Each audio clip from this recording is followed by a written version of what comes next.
नमस्कार, मैं सुबोध कुमार सिंह आज आपके साथ आपके क्लास का फर्स्ट चैप्टर मोशन डिस्कस करने जा रहा हूँ।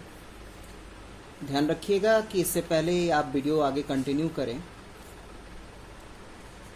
आप लोग के पास जो मैंने असाइनमेंट्स प्रोवाइड किए हैं उसका पेज नंबर 3 क्वेश्चन नंबर 6 और 7, page number 5 question number 2, page number 6 question number 9 questions आपके पास प्रेजेंट हों, क्योंकि सारे थ्योरीज को कवर अप करने के बाद मैंने न्यूमेरिकल सॉल्व किए हैं और वो न्यूमेरिकल जब आप वीडियो में देखेंगे तो आपके पास क्वेश्चंस होना ज़रूरी है।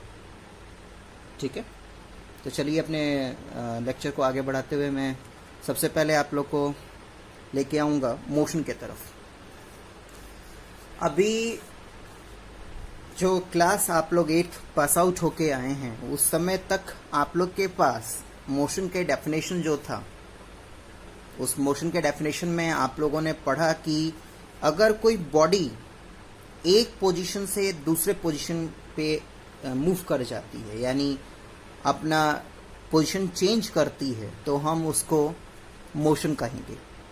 जो कि आप एक दो कैटेगरी में देख रहे हैं, एक तरफ मैंने न्यूटन लिख रखा है, एक तरफ एल्बर्ट आइंस्टीन लिख रखा है। जो डेफिनेशन अभी तक आप लोगों ने पढ़ा है वो बेसिकली न्यूटन के द्वारा सजेस्ट किया हुआ था। अब आइए एल्बर्ट आइंस्टीन की तरफ आए।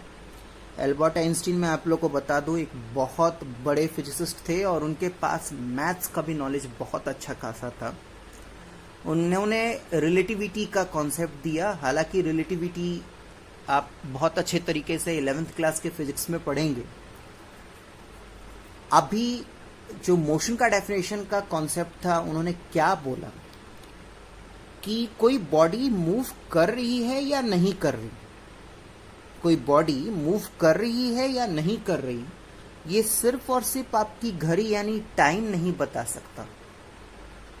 एक चीज है जिसको देख के, जिसको रेफर करके हम उस चीज को प्रिडिक्ट कर सकते हैं, एंड दैट चीज इज कॉल्ड रेफरेंस पॉइंट। और उसी को आप मैथ्स के कोऑर्डिनेट सिस्टम यानी ग्राफ की बात करें तो उसमें उसी चीज को हम ओरिजिन कहते हैं। ठीक है बेटा, तो चलिए अपने डिस्कशन को आगे बढ़ाएं और आगे बढ़ाऊं मैं। बेसिकली ये फुल फ्लेज में मोशन का डेफिनेशन है जो कि एल्बर्ट आइंस्टीन ने बताया, और वो डेफिनेशन आपके सामने दिख ही रहा है, आप पढ़ लीजिए। A body is said to be motion if IFF, ये इसका मतलब इफ एंड ओनली इफ होता है। It change its position with respect to time. ये वर्ड ध्यान रखिएगा, ये एक्सेप्टेबल एब्रिविएशन है WRT, इसको आप एग्जामिनेशन में भी यूज कर सकते हैं, विद रिस्पेक्ट टू टाइम। ठीक है, and this one is with respect to reference point. मैं एग्जाम्पल देके थोड़ा समझाऊं तो अब जाके आपको थोड़ी चीजें समझ में आएंगी कि मैं क्या कहना चाह रहा हूं। बात क्या है कि हम लोग मेट्रो स्टेशन गए, नोएडा सिटी सेंटर, मेट्रो लिया, दिल्ली द्वारका जा रहे हैं। चलिए लेट्स सपोज किया कि हम अक्षरधाम जा रहे हैं, जो कि वेल नोन सभी को पता है। मैंने देखा क्या कि मैं नोएडा सिटी सेंटर पे जिस सीट पे बैठा था, अक्षरधाम तक जाते जाते भी मैं उसी सीट पे हूँ। उसके बावजूद भी मेरे से मेरे फ्रेंड्स कह रहे हैं कि चलो सुबोध उतरते हैं क्योंकि अक्षरधाम आके। जबकि डेफिनेशन तो मुझे मोशन का ये बताया गया था कि अगर कोई बॉडी एक पोजीशन से दूसरे पोजीशन पे जाती है, यानी अपने पोजीशन को चेंज करती है, तब हम उसको मोशन कहेंगे। लेकिन ऐसा तो मैंने मोशन चेंज किया नहीं, मैंने अपने सीट को तो चेंज नहीं किया ना। ठीक है, तो इसीलिए यहाँ पे रेफरेंस पॉइंट का, यहाँ पे ओरिजिन का इंपॉर्टेंस आता है। बेसिकली जब मैं मेट्रो स्टेशन में बैठा हुआ था, मेट्रो में बैठा हुआ था, सॉरी, मेट्रो में जब बैठा हुआ था, तो अगर मैं मेट्रो के आउटसाइड सराउंडिंग की बात करूं, यानी अगर मैं मेट्रो के आउटसाइड सराउंडिंग को रेफरेंस पॉइंट मानूं, तो according to that reference point I am in motion. लेकिन अगर मैं मेट्रो के अंदर के अपार्टमेंट की बात करूं, उसको रेफरेंस पॉइंट लेके चलूं, तो मैं उस समय रेस्ट पे था। यानी ओवरऑल कहें तो टाइम के साथ साथ रेफरेंस पॉइंट मोशन को डिफाइन करने के लिए बहुत इंपॉर्टेंट टर्म, ठीक है। और आप ये भी कह सकते हैं कि एक ही टाइम पे कोई बॉडी रेस्ट और मोशन दोनों में हो सकती है। वो डिपेंड करता है कि आप रेफरेंस पॉइंट क्या ले रहे हैं। मेरे फ्रेंड्स के अकॉर्डिंगली मैंने मूव किया, क्यों? क्योंकि उन्होंने reference point outside the metro लिया, outside the surrounding, outside the metro surrounding को उन्होंने रेफरेंस पॉइंट लिया। लेकिन वहीं पे जो मैं था, मैंने इनसाइड द मेट्रो का रेफरेंस पॉइंट लिया, अपार्टमेंट को रेफरेंस पॉइंट लिया, इसलिए मैं मोशन में नहीं हूं, ठीक है। तो ओवरऑल क्लियर हुआ? इस बात का ध्यान रखिएगा कि मोशन का कंप्लीट डेफिनेशन यही है। A body is said to be in motion if its change it position with respect to time. और साथ साथ में वो भी कंसीडर कीजिए कि क्या आपने जो रेफरेंस पॉइंट लिया वो रेफरेंस पॉइंट के अकॉर्डिंगली आप मूव कर रहे हैं। एक और एग्जांपल लेते हैं। लेट्स सपोज किया कि आप सभी अपने अपने घर में इस वीडियो को देखते वक्त बैठे हुए हैं, मैं भी बैठ के इस वीडियो को बना रहा हूं सॉरी। अब हम सारे बैठे हुए हैं, कोई अपना पोजीशन चेंज नहीं कर रहा according to the room in which we are sitting. लेकिन अगर कोई इंसान हमें स्पेस में जाके ऑब्जर्व करेगा ना बेटा, तो हम उसको रोटेट और रिवॉल्व दोनों करते हुए दिखेंगे, क्योंकि अर्थ रोटेट और रिवॉल्व कर रहा है। तो again the reference point, important reference point आया यहां पे। हम रेस्ट पे हैं कब? जब हम अपने रूम को रेफरेंस पॉइंट मान के चले। लेकिन अगर हम उसी चीज को स्पेस में जाके देखें, यानी स्पेस को रेफरेंस पॉइंट माने, तो हम मोशन में, ठीक है। तो इतना कॉन्सेप्ट देने के बाद जब आप ये सेकेंड क्वेश्चन पढ़ेंगे ना कि so that rest and motion are relative term, तो आपको बिल्कुल क्लियर हो जाएगा, ठीक है। हाँ, मैं नोट की बात करता हूं। यहाँ पे नोट थोड़ा सा नया होगा आप लोग के लिए। नोट में क्या लिखा है जरा ध्यान से पढ़िए। Motion and rest are always relative but never absolute. ये बहुत इंपॉर्टेंट कॉन्सेप्ट है, बहुत इंपॉर्टेंट कॉन्सेप्ट है। मैंने बोला था ना कि एल्बर्ट आइंस्टीन ने रिलेटिविटी का कॉन्सेप्ट दिया और उससे फिजिक्स का पूरा चेहरा बदल गया।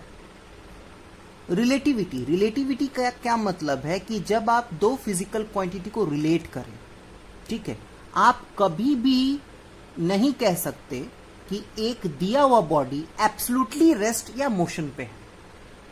अभी मैंने क्या एग्जांपल दिया, हम लोग अपने रूम में बैठे हुए हैं, हम लोग रेस्ट पे हैं, लेकिन नहीं, अगर रेफरेंस पॉइंट चेंज कर दिया जाए तो हम लोग मोशन में हैं बेटा। तो हम कभी भी किसी भी बॉडी को एब्सोल्युटली रेस्ट या मोशन में नहीं कह सकते। अभी मैंने आपको मेट्रो का एग्जांपल दिया। मेरे दोस्त मुझे मोशन में एज्यूम कर रहे थे, लेकिन मैं वहीं पे अब खुद को रेस्ट पे मैं एज्यूम कर रहा था, क्योंकि मैंने अपना सीट चेंज नहीं किया। यानी कहने का मतलब क्या है कि रेस्ट और motion they are relative term, they occur simultaneously at the same time, but what depends, it depends only that कि what the reference point you are taking. कोई बॉडी हमेशा या तो रेस्ट या तो मोशन में, ठीक है, दोनों चीज में रहेगी, रेस्ट पे भी और मोशन में भी। आप कोई सा भी एग्जांपल उठा के देख लीजिए, वो बॉडी एक रेफरेंस पॉइंट को अगर आप एज्यूम करेंगे तो वो रेस्ट पे भी होगी, और दूसरा अगर रेफरेंस पॉइंट चेंज करते हैं तो आप मोशन में भी दिखेगी। कोई भी बॉडी कंप्लीटली या तो सिर्फ रेस्ट या तो सिर्फ मोशन में नहीं हो सकती, ठीक है।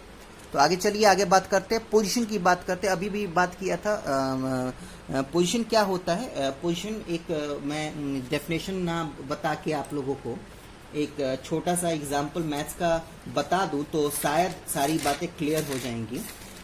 मैथ्स में आप लोगों ने प्लॉटिंग सीखा होगा। प्लॉटिंग जैसे कि मेरे टीचर ने बोला कि आपको ना पॉइंट 2-3 को प्लॉट करना है। तो मैं क्या करता था, मैं ग्राफ बनाऊंगा और 1 2 3 1 2 3 1 2 3 1 2 3 और 2 और 3, यानी कहने का मतलब क्या है कि ये पॉइंट मेरा P है 2 3, ऐसे प्लॉट करते थे। ये थोड़ा मैंने रफ में बनाया, आप लोग तो ऐसे ही प्लॉट करते हैं मैथ्स में।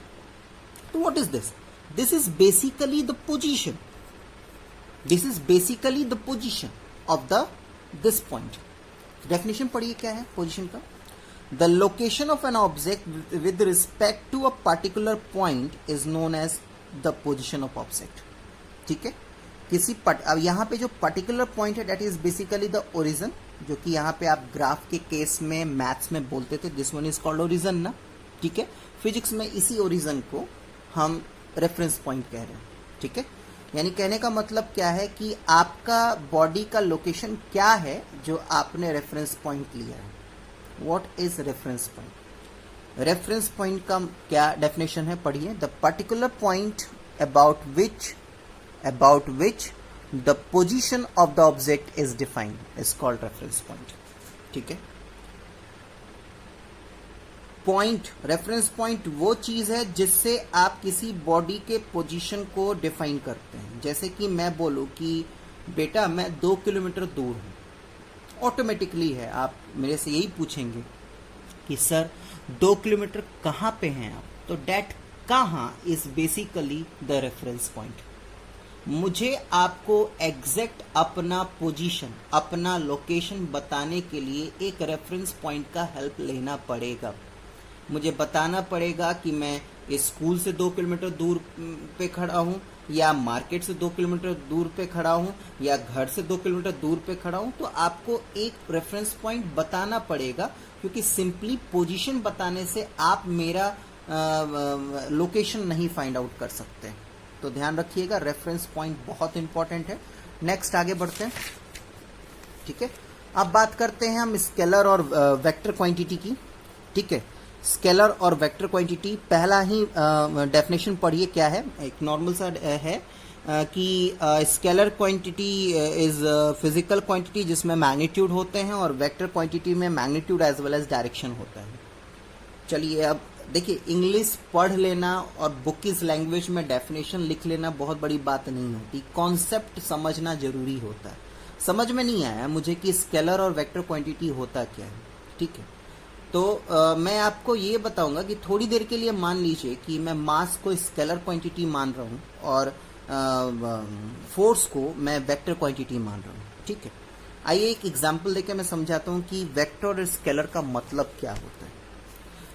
आपको दो चीज ध्यान में रखना है, ये मत देखिए आप इस प्लेन पेज को देखिए। आपको दो चीज ध्यान में रखना है, स्केलर में सिर्फ और सिर्फ मैग्नीट्यूड होता है और वेक्टर में मैग्नीट्यूड और डायरेक्शन दोनों होता है। मैं दो क्वांटिटी के हेल्प से आपको ये कॉन्सेप्ट सिखाने की कोशिश करूंगा। मैंने मास लिया है स्केलर के फैमिली से और फोर्स लिया है वेक्टर के फैमिली से। लेट सपोज कीजिए मैं सबसे पहले वेक्टर यानी वेक्टर को एक्सप्लेन करने जा रहा हूं। ये आपको इरेजर दिख रहा है, ये इरेजर दिख रहा है। ठीक है, अब मैं एक स्केल बना लूं, डायरेक्शन का स्केल, ताकि आपको सारी बातें क्लियर हो जाए। मैंने ना एक स्केल बना लिया डायरेक्शन का scale. This one is north south, south east west. Done. अब बातें अब थोड़ा सा क्लियर होंगी। देखिए बेटा, मैं इस इरेजर पे ना इधर से फोर्स लगा रहा हूं, पक्का चले। अब इधर से मैं फोर्स लगाऊंगा ना, तो मैं ईस्ट के तरफ लगा रहा हूं तो बॉडी ईस्ट के तरफ मूव कर रही है। ध्यान से सुनिएगा, मैंने बोला कि मैं इधर से फोर्स लगा रहा हूं, इस फोर्स का जो मैग्नीट्यूड है वो 2 न्यूटन है। अब मैंने 2 न्यूटन का फोर्स लगाया ईस्ट के तरफ, तो बॉडी भी ईस्ट के तरफ ही मूव कर रही है। मैंने क्या बोला? मैंने बोला 2 न्यूटन का फोर्स जब मैंने ईस्ट के तरफ लगाया, 2 न्यूटन का फोर्स जब मैंने ईस्ट के तरफ लगाया तो बॉडी ईस्ट के तरफ मूव कर रही है। तो यहाँ पे देख रहे हैं ना आप, 2 न्यूटन और east, that 2 Newton is the actually the magnitude of the force and east is obviously the direction. Done. यानी वेक्टर क्वांटिटी वो क्वांटिटी होती है ना बेटा जिसमें ऑटोमेटिकली डायरेक्शन आएगा। आपको खुद से मेडअप करके नहीं लाना, ये नेचुरली आएगा। जैसे कि अब मैं एक फोर्स लगाऊं नॉर्थ के तरफ, तो नॉर्थ ऑटोमेटिकली आया। मैं खुद से नहीं बन पा रहा इस सारी चीजों को।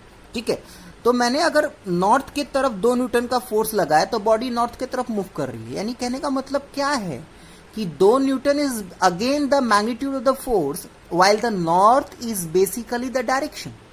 यानी बॉडी अगर आपके नॉर्थ के तरफ मूव कर रही है ना, तो ऑटोमेटिकली आपके दिमाग में आएगा कि जो क्योंकि बॉडी नॉर्थ के तरफ मूव कर रही है, यानी कहने का मतलब क्या है कि जो फोर्स इस पे एक्ट कर रहा है उसका समथिंग समथिंग मैग्नीट्यूड होगा और उसका एक्शन वाला जो डायरेक्शन है वो नॉर्थ का होगा।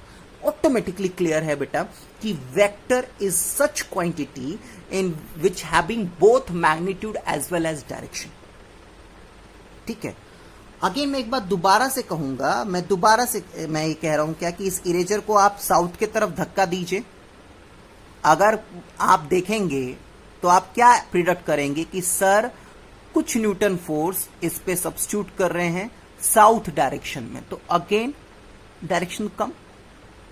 तो ये बॉडी के मूवमेंट से ही आइडिया आ जा रहा है कि अच्छा इस पे जो फोर्स एक्ट कर रहा है उसका डायरेक्शन साउथ में है, तो डायरेक्शन आ गया ना समझ में। और मैग्नीट्यूड तो होगा ही बेटा, क्योंकि फोर्स अप्लाई कर रहा हूं, वो अलग बात है कि कितना न्यूटन का होगा, 2 न्यूटन 3 न्यूटन, उससे फर्क नहीं पड़ रहा, तभी तो बॉडी मूव कर रही है। ठीक है, आइए मास को लेके चलते हैं। यानी क्लियर हो गया ना वेक्टर क्या है, तो vector is such quantity which is having magnitude as well as direction.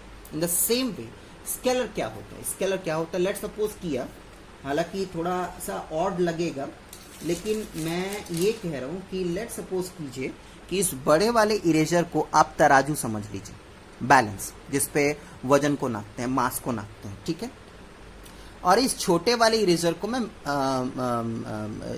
Eraser का मैं मास इस तराजू पे रख के मेजर करने जा रहा हूं। ध्यान रखिएगा ये वाला इरेजर मेरे लिए तराजू है, it is just a balance for me. ठीक है, और ये इस इरेजर का मैं मास कैलकुलेट करने जा रहा हूं। चले, मैंने क्या किया ना, मैंने ईस्ट से उठा के इस पे रखा। लेट सपोज किया कि इसका मास 2 ग्राम है, मैं ईस्ट से उठा के इसको इस तराजू पे रखा, कितना वजन होगा इसका, 2 ग्राम। मैंने क्या किया, नहीं मैंने कहा कि नहीं एक बार फिर से ट्राई करते हैं। मैं नॉर्थ से उठा के इसको इस तराजू पे रखा, कितना इसका मास होगा, अगेन 2 ग्राम। मैंने कहा कि नहीं एक बार और चेक करते हैं। मैंने क्या किया, मैंने वेस्ट से लेके इसको यहां पे लाके रखा, अगेन 2 ग्राम ही निकला। यानी कहने का मतलब क्या है बेटा कि मास एक ऐसा फिजिकल क्वांटिटी है ना जिसपे डायरेक्शन का कुछ इंपैक्ट नहीं दिख रहा हमें। This is called the scalar quantity. Scalar quantity are such physical quantity where direction is not required.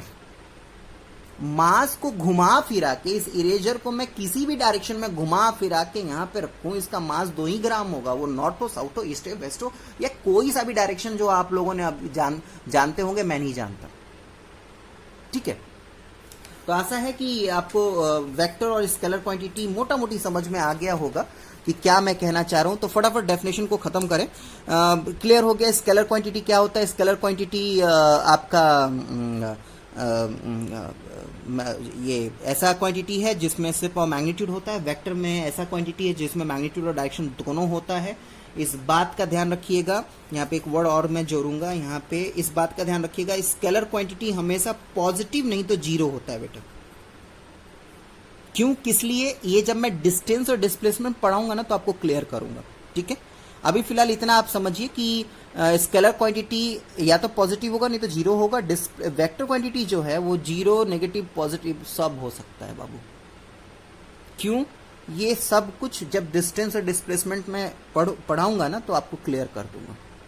ठीक है, आइए एग्जाम्पल देख लीजिएगा। ये एग्जाम्पल को मैं पढ़ना नहीं चाहता क्योंकि हर एक चीज को मैं अभी डिफाइन नहीं कर पाऊंगा। जब पूरा चैप्टर जब आपका निपट जाएगा तब आपको सारी चीजें समझ में आ जाएंगी कि क्यों इसको स्केलर में रखा गया है और क्यों इसको वेक्टर में रखा गया है। तो उसके लिए थोड़ा सा आपको पेशेंस रखना पड़ेगा। अभी फिलहाल करेंटली आप पढ़ लीजिएगा। ठीक है, चलिए नेक्स्ट है हमारा डिस्टेंस और डिस्प्लेसमेंट के तरफ हम मूव कर रहे हैं। ये थ्योरी पढ़ने से बढ़िया है कि हम एक बार दोबारा से एग्जाम्पल दे के समझें, लेकिन थोड़ा सा पहले का स्टेटमेंट हम जरा पढ़ लें। डेफिनेशन क्या है, डिस्टेंस क्या है बाबू। Distance is basically the actual length cover by body. जितना आप एक्चुअली मूव कर रहे हैं that one is the displacement. ठीक है, and what is the sorry एक बार मैं दोबारा से रिपीट करूं, जितना आप एक्चुअली में मूव कर रहे हैं that one is called distance. Displacement क्या है बेटा, Displacement is basically the shortest or straight distance covered between initial and final position in a particular direction. चीजें समझ में नहीं आ रही इंग्लिश का तो थोड़ा सा एग्जांपल दीजिए, समझ में आएगा। देखिए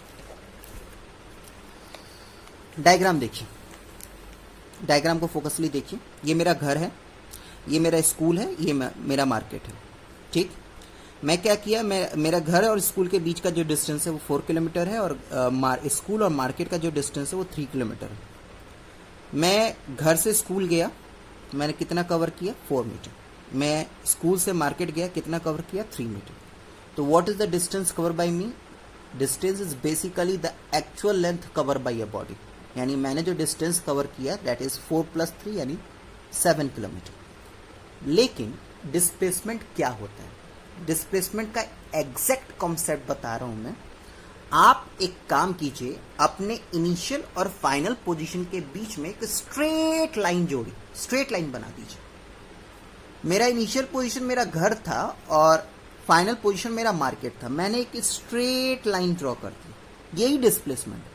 अच्छा, ये सैडेड करके मैंने रेसिडेंशियल प्लेस इसलिए लिखा है कि बेटा ये कोई जरूरी नहीं है ना, ये बिल्कुल कोई जरूरी नहीं है कि एक्चुअल लाइफ में आपका इनिशियल और फाइनल पोजीशन के बीच में स्ट्रेट लाइन एग्जिस्ट करे या स्ट्रेट पाथ या रोड एग्जिस्ट करे। यानी आपको मैं बताऊं एक छोटा सा एग्जांपल देके, क्या कोई ऐसा रोड है जो आपको दिल्ली से डायरेक्टली लखनऊ कहीं भी घूमना ना पड़े, कहीं भी मुड़ना ना पड़े, आपको सीधा कोई रास्ता हो जहां पे कोई टर्न ना करना पड़े, कोई आपको लेफ्ट टर्न राइट टर्न ना लेना पड़े, कहीं भी आपको यू टर्न ना लेना पड़े, आप सीधे दिल्ली से चले और सीधे जाके लखनऊ में रुके?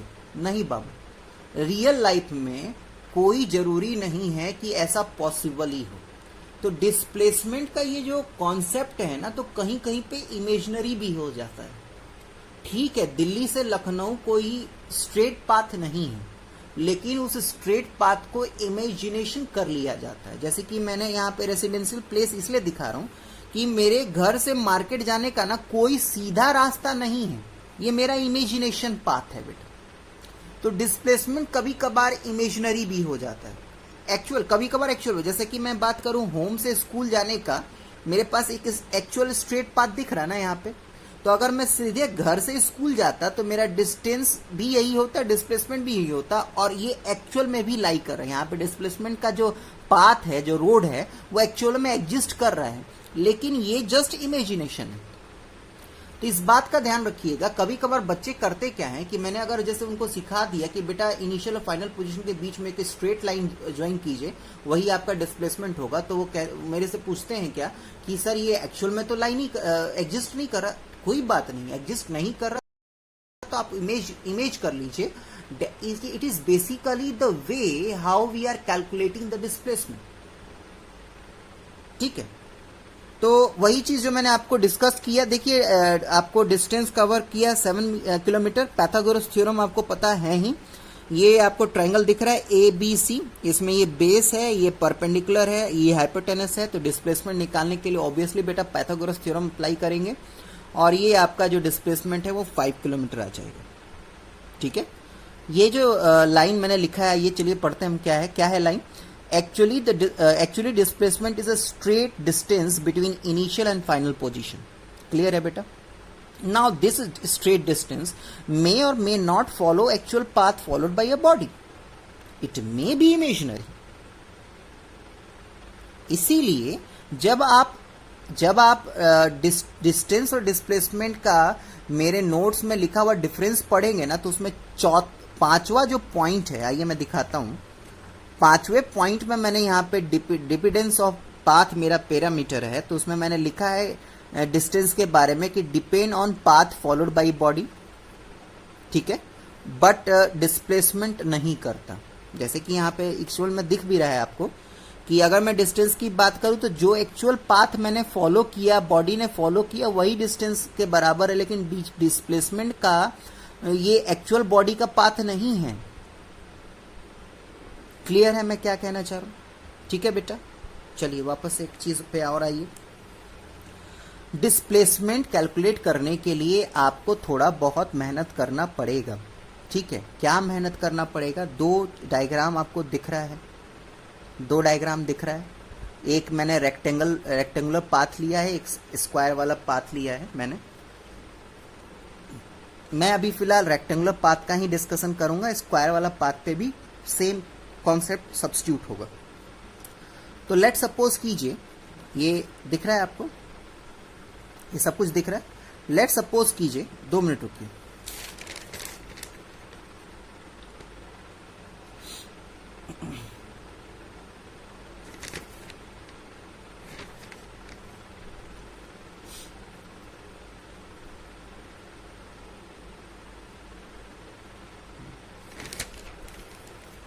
चलिए दोबारा से देखिए, आगे का जो एक्सप्लेनेशन मैं क्या कर रहा था वो मैं आपको हिंदी में समझा दूं।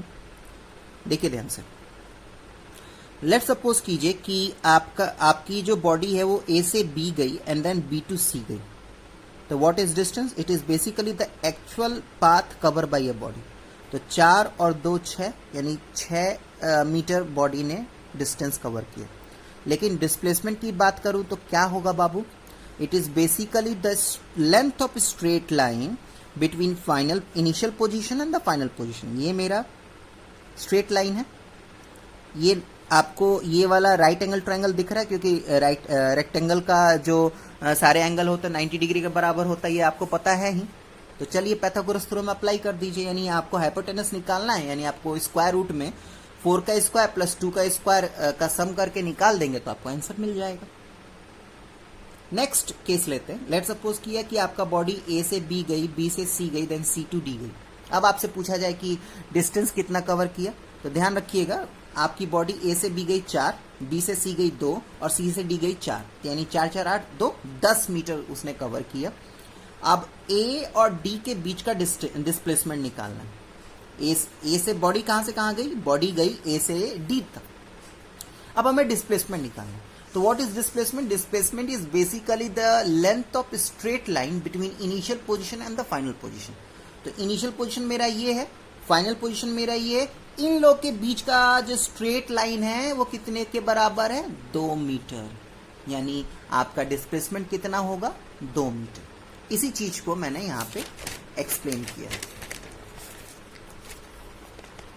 ठीक है बेटा, इसी चीज को मैंने यहां पे एक्सप्लेन किया है। आप पढ़ लीजिएगा, अच्छे से आपको समझ में आ जाएगा। अब एक सर्कुलर पाथ लेते हैं, यहां पे डिस्कशन को आगे बढ़ाते हैं। एक सर्कुलर पाथ लेते हैं, ठीक है, सर्कुलर पाथ लेते हैं।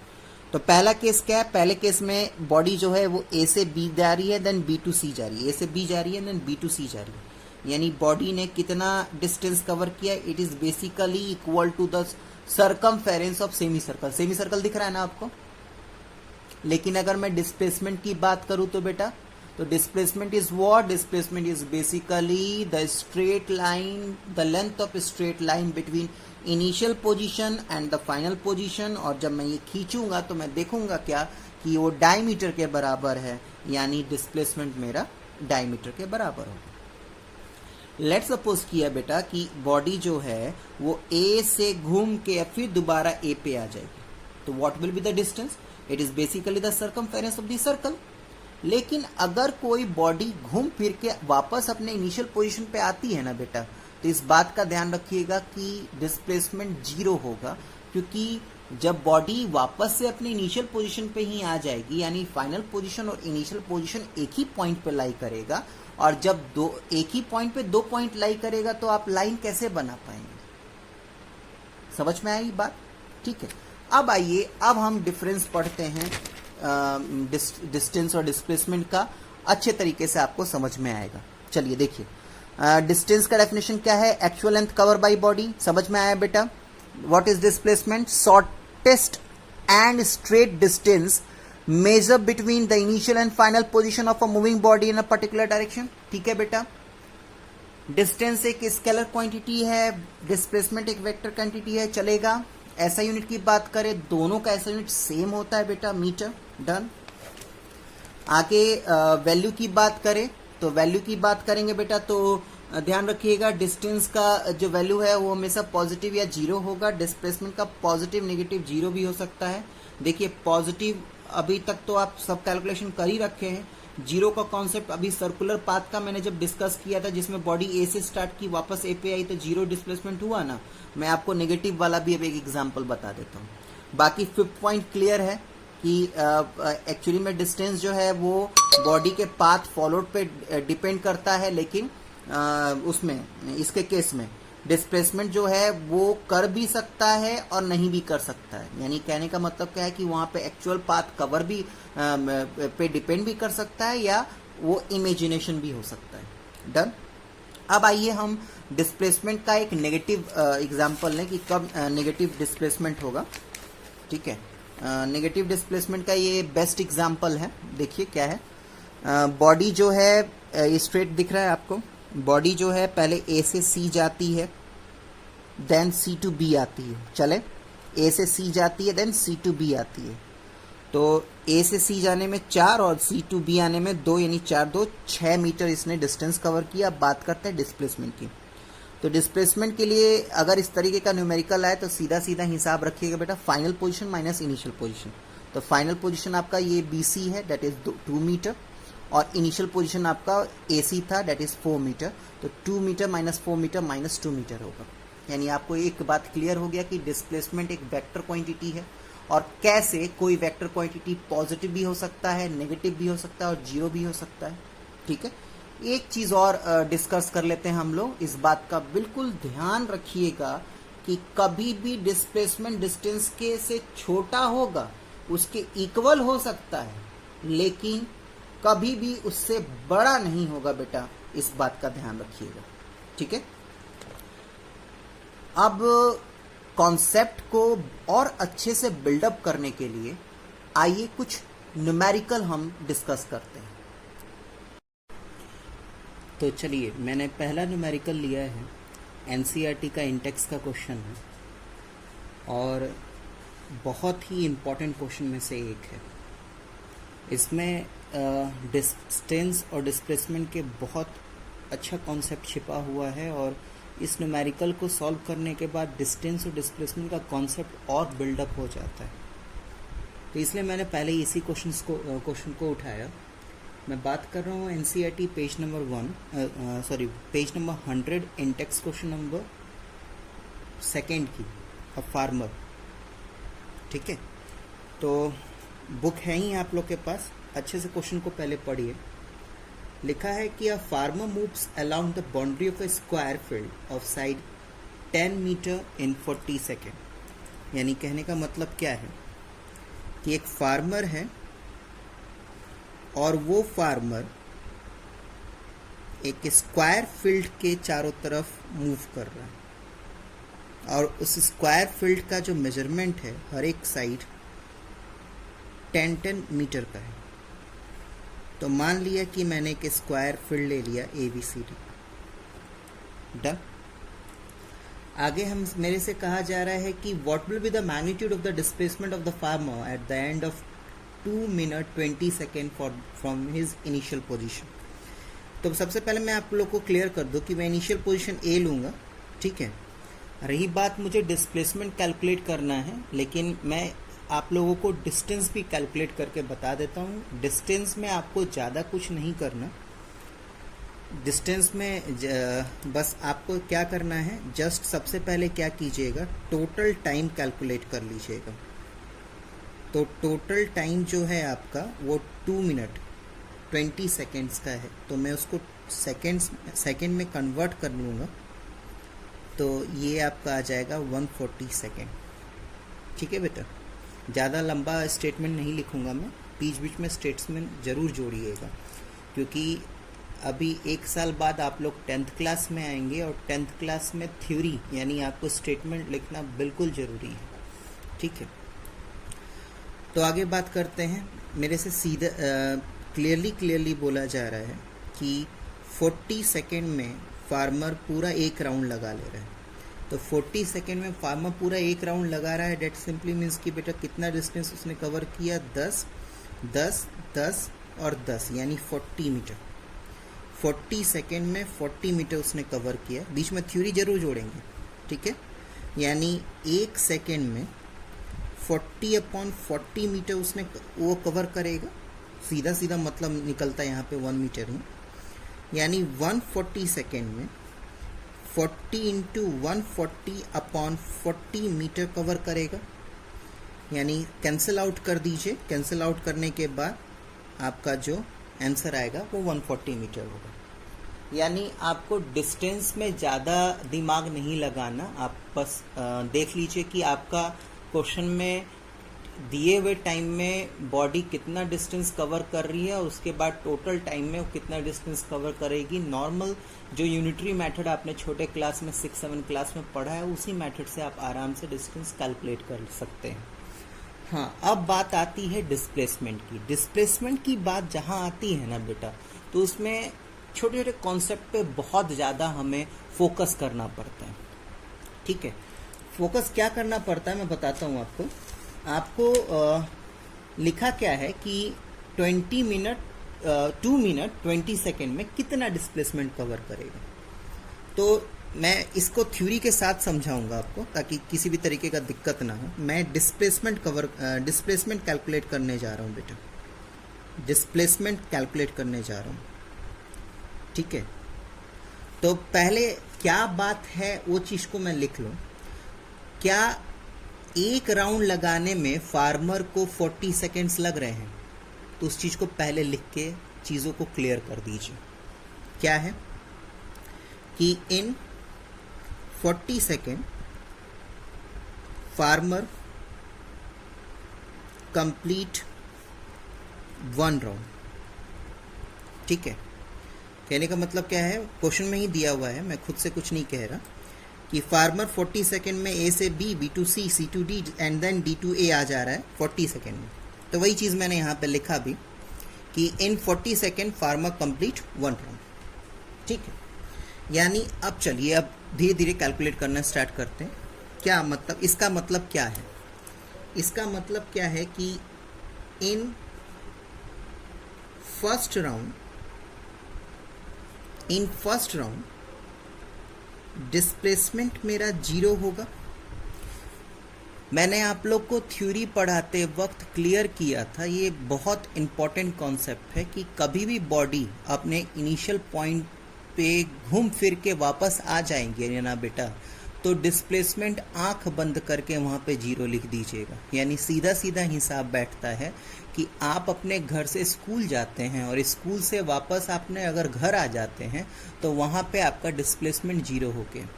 यानी एक राउंड लगाने में फार्मर का डिस्प्लेसमेंट 0 हो गया।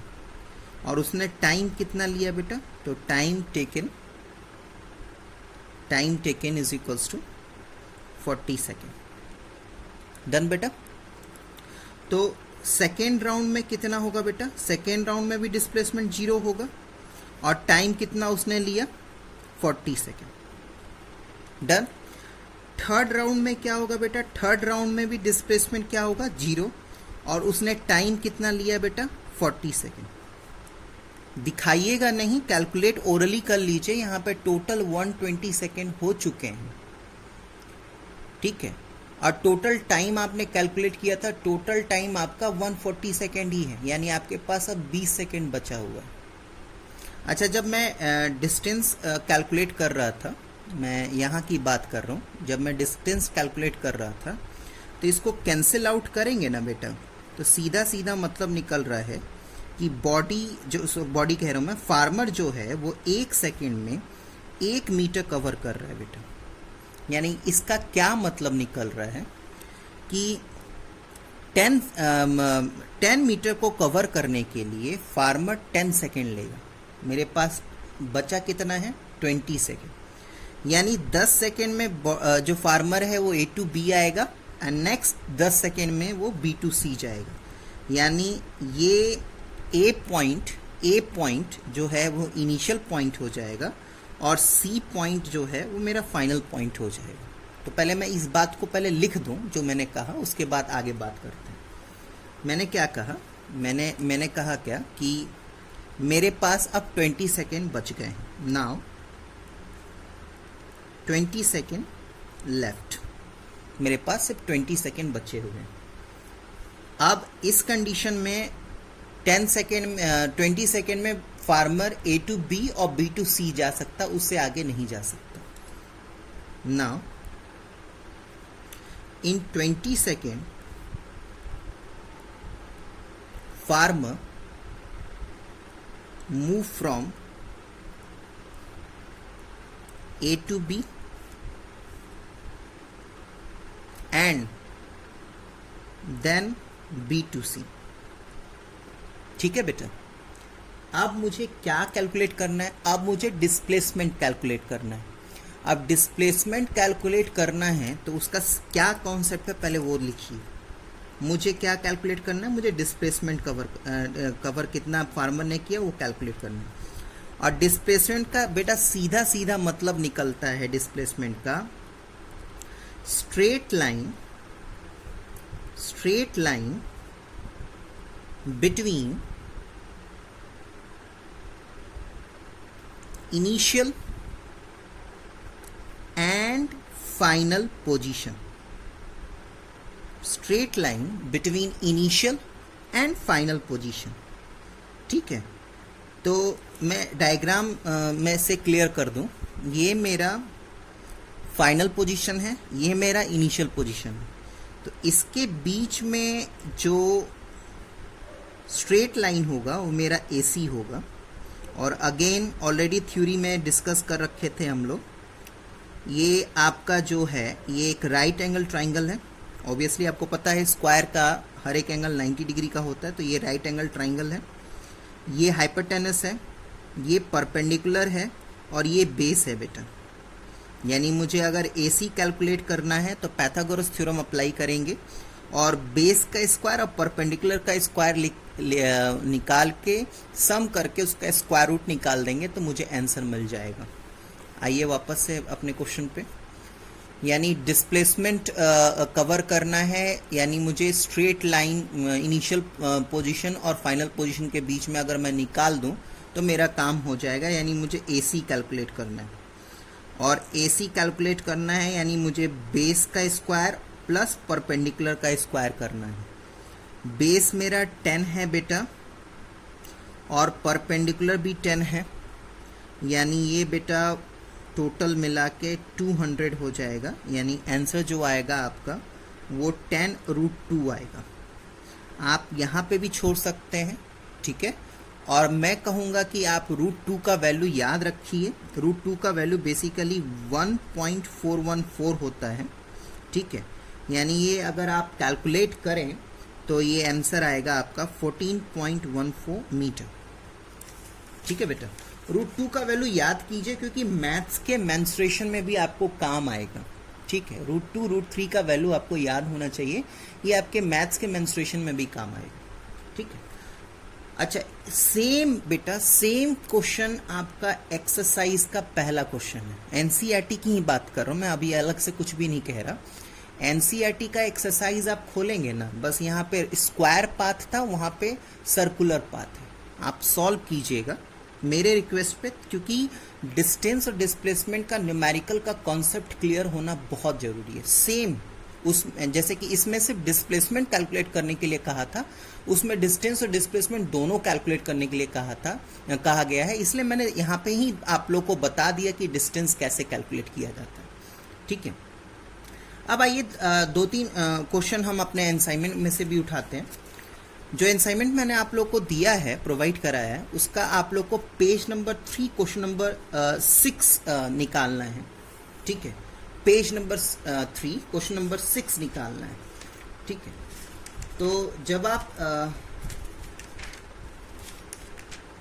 पेज नंबर 3 क्वेश्चन नंबर 6 निकालना है, ध्यान से क्वेश्चन को पढ़िए और समझने की कोशिश कीजिए. क्वेश्चन क्या है कि a particle is moving in a circular path of radius r.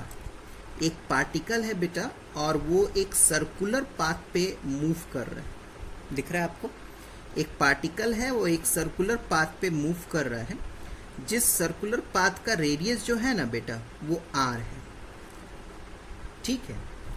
What will be the displacement after half a circle. Half a circle यानी सेमी सर्कल कवर अप करना. तो लेट्स सपोज किया कि मैं यहीं से स्टार्ट करता हूँ, ये मेरा इनिशियल पॉइंट है अब मुझे हाफ सर्कल ही कवर करना है, तो ये मेरा हाफ सर्कल हो गया।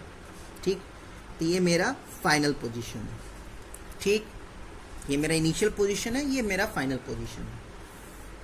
डिस्प्लेसमेंट कैलकुलेट करना है। ठीक है, तो यहाँ पे भी मैं आपको बता दूं, अगर आपको डिस्टेंस कवर करना होता ना, कैलकुलेट करना होता ना बेटा, तो डिस्टेंस कुछ नहीं होता, it is basically the actual length cover by a body. तो if the distance is actual length cover by a body, तो एक्चुअल लेंथ कितना बॉडी ने कवर किया ए से बी जाते वक्त, it is just the circumference of semi circle बेटा, just the circumference of semi circle. यानी कहने का मतलब क्या है कि अगर मुझे यहाँ पे डिस्टेंस निकालने के लिए कहा होता ना बेटा, तो मैं क्या करता, मैं सर्कमफेरेंस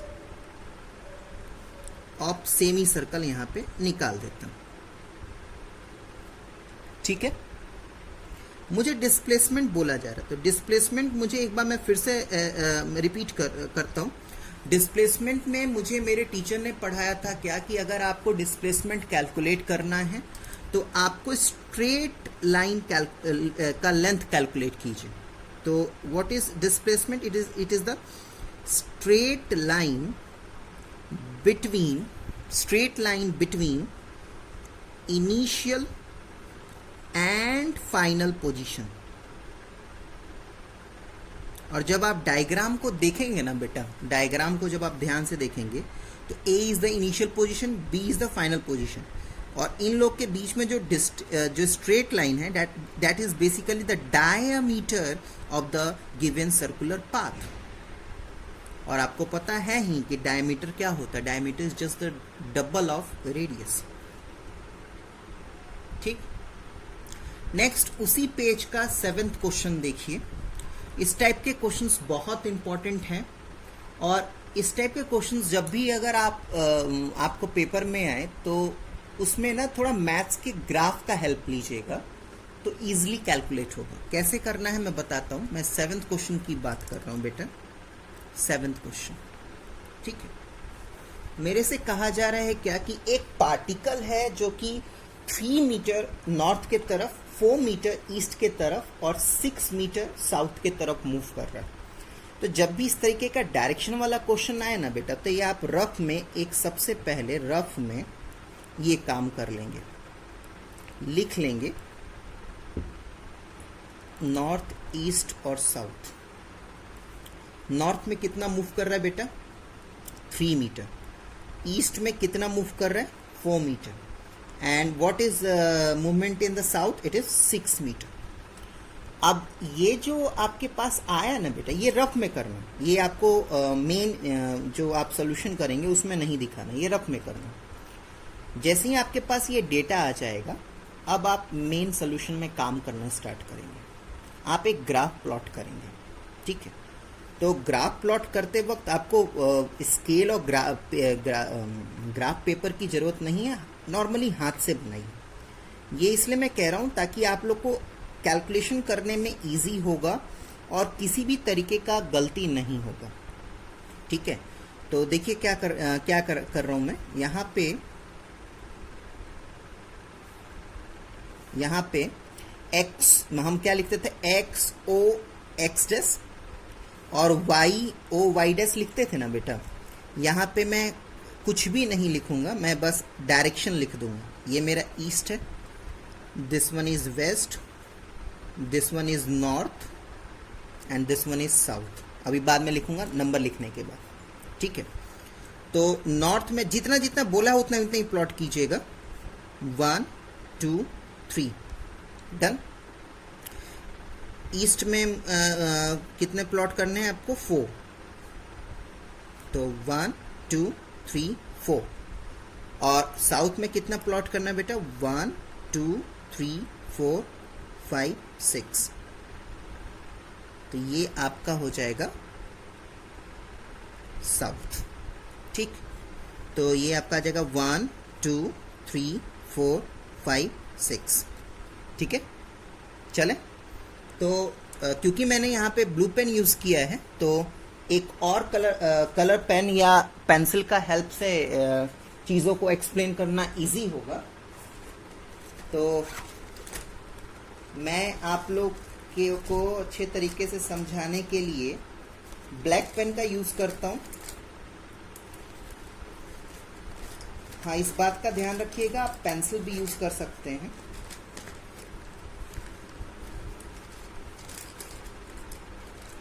रेड पेन है, रेड पेन का ही यूज कर लेते हैं। चलिए देखिए क्या है, क्वेश्चन को पढ़िए। क्या लिखा है?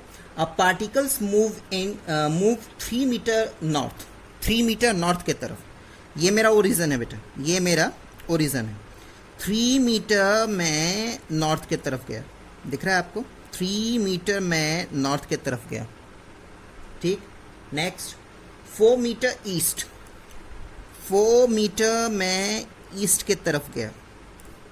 ये एक रफ स्केच बनाइएगा, कुछ भी स्केल का यूज करें, बहुत बढ़िया, ठीक है।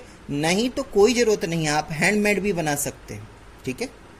और नेक्स्ट फिर है क्या बेटा? 6 मीटर साउथ, 6 मीटर साउथ के तरफ जाना है। यानी देखिएगा ध्यान से, बिल्कुल आंख बंद करके मत चल दीजिएगा। 6 मीटर साउथ मतलब यहाँ तक आने में 3 मीटर कवर हो चुका है। नेक्स्ट मुझे नीचे और जाना है, तो 3 मीटर ही मैं आगे बढ़ूंगा। यानी मेरा बेटा ये मैं लिख दूं, ये मेरा फाइनल पोजीशन है, ये मेरा फाइनल पोजीशन है, और ये मेरा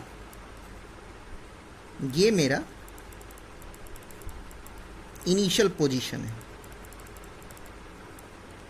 ठीक है। ये इनिशियल पोजीशन है, ये फाइनल पोजीशन है। बहुत ज़्यादा अगर आपको दिखाने की इच्छा है तो आप एरो दिखा सकते हैं, ताकि क्लियर हो जाए टीचरों को कि आपकी बॉडी कैसे मूव कर रही है।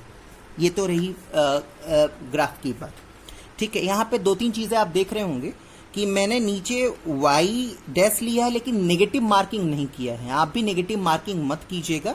ये मैंने मैथ्स का ग्राफ के हेल्प से न्यूमेरिकल सॉल्व करने की कोशिश की है, ताकि ये इजीली कैलकुलेट हो जाए।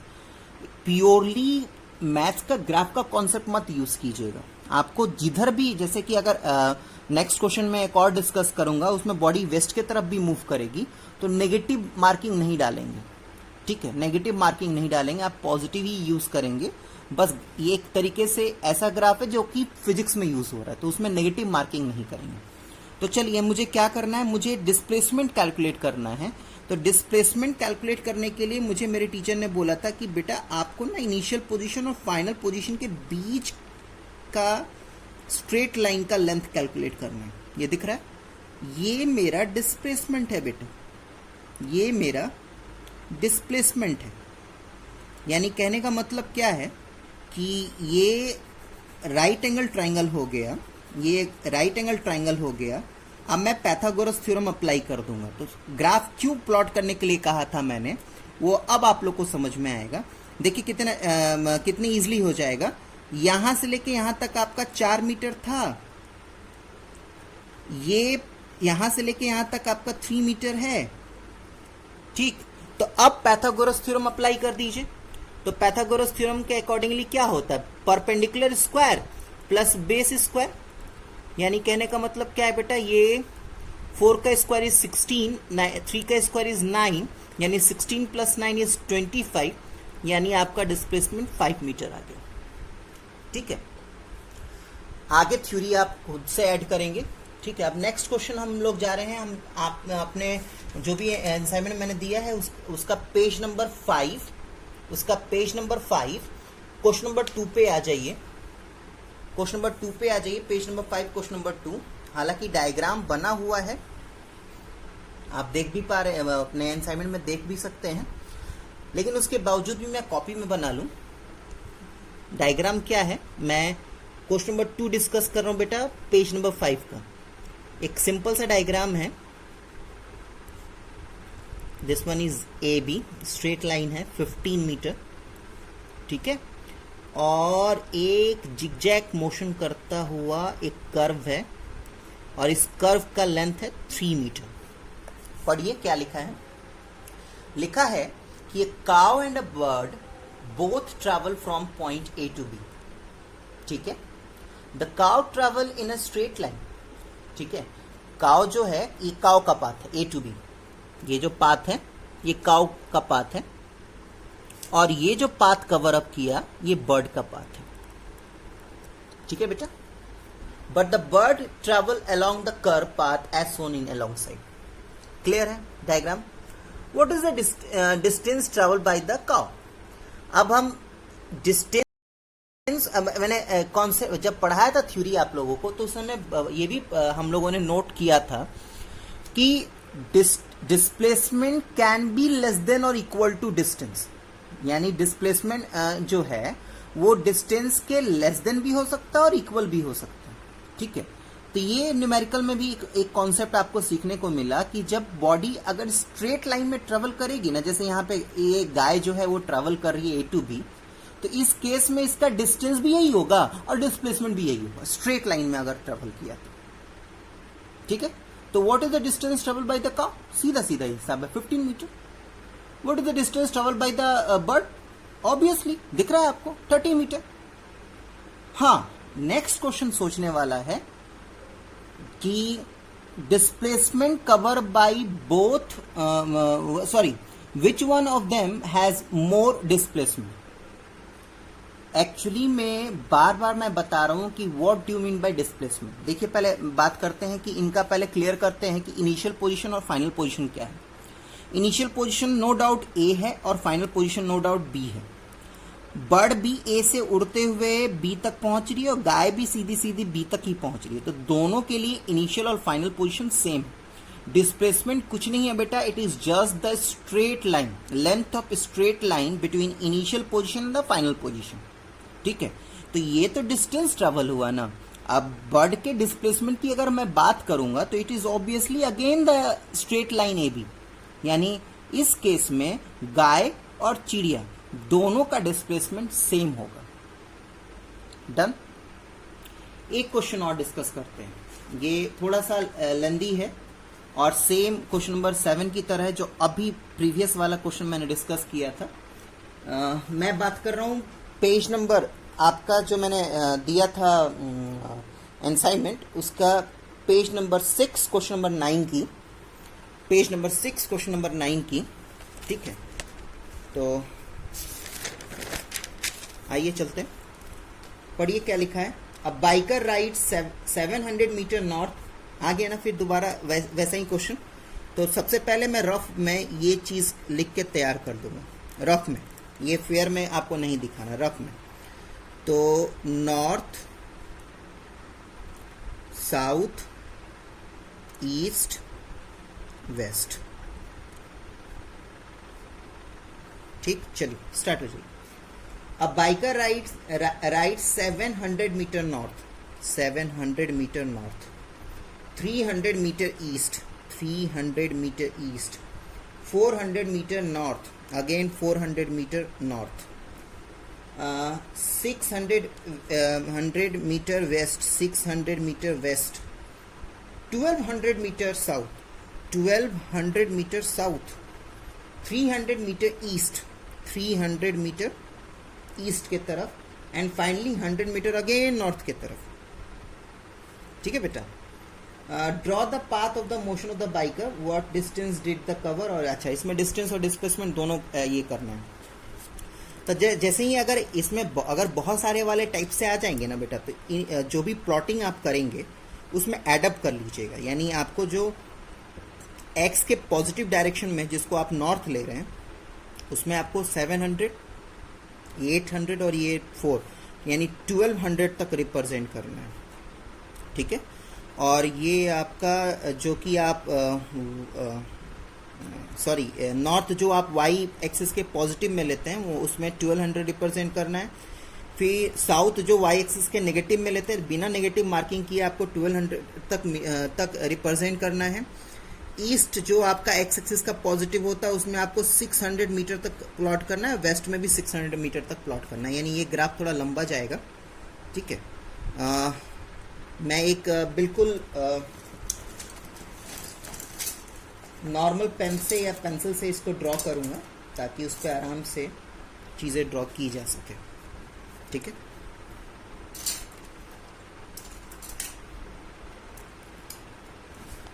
देखिए 1200 आपको इधर नॉर्थ के तरफ, यानी मैं ऐसे उल्टी काउंटिंग में करते हुए जा रहा हूँ. This one is 1200, 1100, 1000, 900, 800, 700, 600, 500, 400, 300, 200, 100 and 0. यानी ये मेरा पूरा बेटा नॉर्थ का वो बन गया. This one is north. ये सिर्फ और सिर्फ बेटा इजी कैलकुलेशन के लिए मैं कर रहा हूँ. ऐसा कोई ज़रूरी नहीं है कि आप मेरे ही मेथड से आगे बढ़ें. आप अपना खुद का भी कोई मेथड या आपके जो स्कूल के टीचर ने जो इंस्ट्रक्शंस दिया है वो आप फॉलो अप कर सकते हैं, नो डाउट. ठीक है. हाँ, ये थोड़ा आपको लेंदी लगेगा, लेकिन इसमें बिल्कुल परफेक्ट एग्जैक्ट आंसर आएगा. कहीं भी गलती होने की संभावना नहीं होगी. ठीक है. मैं ईस्ट और वेस्ट को भी रिप्रेजेंट कर लूँ. मैं ईस्ट और वेस्ट को भी रिप्रेजेंट कर लूँ. इसमें मुझे 600 तक रिप्रेजेंट करना था. तो 1 2 3 4 5 6, यानी 100, 200, 300, 400, 500 एंड 600. डन. ये मेरा बेटा ईस्ट हो गया. अब ये इधर की और मेरा वेस्ट हो जाएगा. ये मेरा ओरिजिन पॉइंट है. 1 2 3 4 5 6. ये मेरा वेस्ट हो गया. ठीक है. 100, 200, 300, 400, 500 एंड 600. ठीक है. डन बेटा. साउथ का अभी रोक के रखिएगा, क्योंकि कभी कभार उतना रिप्रेजेंट करना जरूरी नहीं होता जो कि एक्चुअल में लिखा हुआ है. तो इसलिए क्योंकि नॉर्थ का मैंने ऑलरेडी 1200 बना रखा है, इसलिए मैं साउथ में सिंपली 3 या 2 डिजिट ही आगे बढ़ूंगा. यानी मेरा 100, 200, 300. अगर फिर ज़रूरत पड़ेगा बेटा तो हम आगे इसको मतलब बढ़ा लेंगे. अभी इसलिए मैंने यहाँ पे साउथ लिखा भी नहीं है. तो चलिए अपने क्वेश्चंस को स्टार्ट करते हैं. पढ़िए क्या लिखा है. A bike rider biker rides 700 metre north. 700 metre north के तरफ जाना है हमें. 700 मीटर नॉर्थ के तरफ. ठीक है. तो मैं यहाँ से स्टार्ट करूँगा ब्लू पेन से और 700 मीटर तक जाऊँगा. दिख रहा है? दिख रहा है बेटा? यहाँ से गया और 700 मीटर तक गया मैं. डन. फिर नेक्स्ट 300 मीटर ईस्ट. अब 300 मीटर ईस्ट मुझे जाना है, यानी यहाँ तक मुझे जाना है. 300 मीटर ईस्ट. ठीक है. 300 मीटर मैं ईस्ट के तरफ गया. 400 metre north. Again 400 metre north जाना है, यानी यहाँ से मुझे फिर ऊपर के तरफ 400 तक जाना है. ऊपर के तरफ नॉर्थ. ठीक है. सब कुछ है. अगर आप लोग से हो पाए तो स्केल का हेल्प लीजिए, नहीं तो आप आराम से ऐसे बना सकते हैं, कोई बेहिचक बना सकते हैं. Next 600 waste. 600 वेस्ट मूव करते वक्त इस बात का ध्यान रखिएगा कि ये पूरा आपका 300 है. तो नेक्स्ट यहाँ से 300 ही मूव कीजिएगा, 600 मत मूव कर जाइएगा. ठीक है. तो 600 वेस्ट के तरफ मूव करना है, यानी ये मेरा 300 हो गया.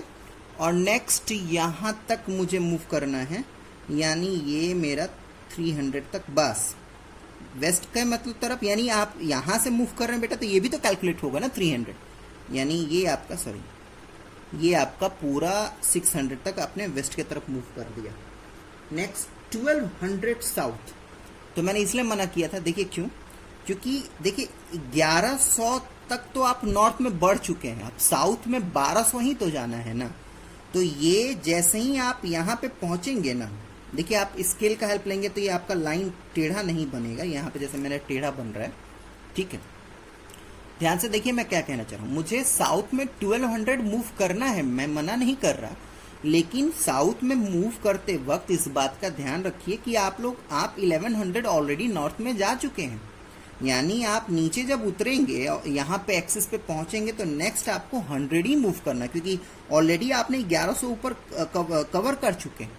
इसलिए मैंने बोला था कि आप साउथ वाले एक्सिस को रोक के रखिए, ठीक। नेक्स्ट आपका क्या है बेटा, नेक्स्ट है आपका 300 मीटर ईस्ट के तरफ जाना। तो अब 300 ईस्ट के तरफ जाना है तो ध्यान रखिएगा, एकदम से मत चल जाइएगा ईस्ट के तरफ, यहाँ तक नहीं। आप यहाँ पे देखिए, आप जब यहाँ पे हैं तो आप ऑलरेडी इस एक्सिस से 300 मीटर दूर हैं, यानी आप जैसे ही यहाँ पे पहुंचेंगे 3 मीटर ऑलरेडी कवर अप हो चुका होगा। डन। नेक्स्ट है आपका फाइनली 100 मीटर नॉर्थ। अब 100 मीटर नॉर्थ के तरफ मैं अगर ऐसे जाऊंगा, 100 मीटर दिख रहा है, 100 मीटर नॉर्थ के तरफ, तो मैं देख रहा हूँ क्या कि मेरा ओरिजिन जहाँ से स्टार्ट किया था वहीं पे मैं पहुँच गया। यानी कहने का मतलब क्या है कि मेरा फाइनल और इनिशियल पोजीशन बिल्कुल सेम। और मैंने क्या आप लोग को सिखाया था कि अगर कोई बॉडी घूम फिर के वापस अपने इनिशियल पोजीशन पे आ जाए ना, तो उसका डिस्प्लेसमेंट 0 होता है। तो ये डायग्राम बनाने के बाद आप सिंपली कह सकते हैं कि since the body comes to its initial position only, therefore the net displacement is equals to 0। और डिस्टेंस में तो आपको पता है ही कि it is basically the actual path travel by the body. इसलिए जो आपको मेजरमेंट्स दिए हैं जस्ट जोड़ दीजिए, ठीक है। अरे डिस्टेंस क्या होता है, जो आपने कवर किया उसी को जोड़ दीजिए। तो ये 700 plus 300 plus 400 plus 600 plus 1200 plus again 300 plus 100 जोड़ दीजिए, आपका टोटल डिस्टेंस पता चल जाएगा। तो चलिए, आशा है कि इतने न्यूमेरिकल कराने के बाद और सारी थ्योरीज को क्लियर करने के बाद डिस्टेंस और डिस्प्लेसमेंट का कॉन्सेप्ट बहुत अच्छे से दिमाग में आ गया होगा आप लोगों को। और जो भी असाइनमेंट्स में न्यूमेरिकल हैं वो मैंने इसलिए भी डिस्कस नहीं किया है क्योंकि उसमें स्पीड और वेलोसिटी का भी कॉन्सेप्ट छिपा हुआ था, वो अभी आपको नहीं पढ़ा है, इसलिए डिस्कस नहीं किया है। कुछ थ्योरीज हैं उसको आप करिएगा, क्योंकि थ्योरी के क्वेश्चंस पढ़ने से ज़्यादा कॉन्सेप्ट बिल्डअप होता है एज कम्पेयर टू न्यूमेरिकल मैंने डिस्कस कर रखा है बेटा, सारी चीज़ें कर दी हैं। मेरे तरफ से डिस्टेंस डिस्प्लेसमेंट टॉपिक बिल्कुल क्लियर है। आगे आप लोग पढ़िए और जो भी डाउट्स होंगे वो हम डिस्कस करेंगे। Thank you, take care.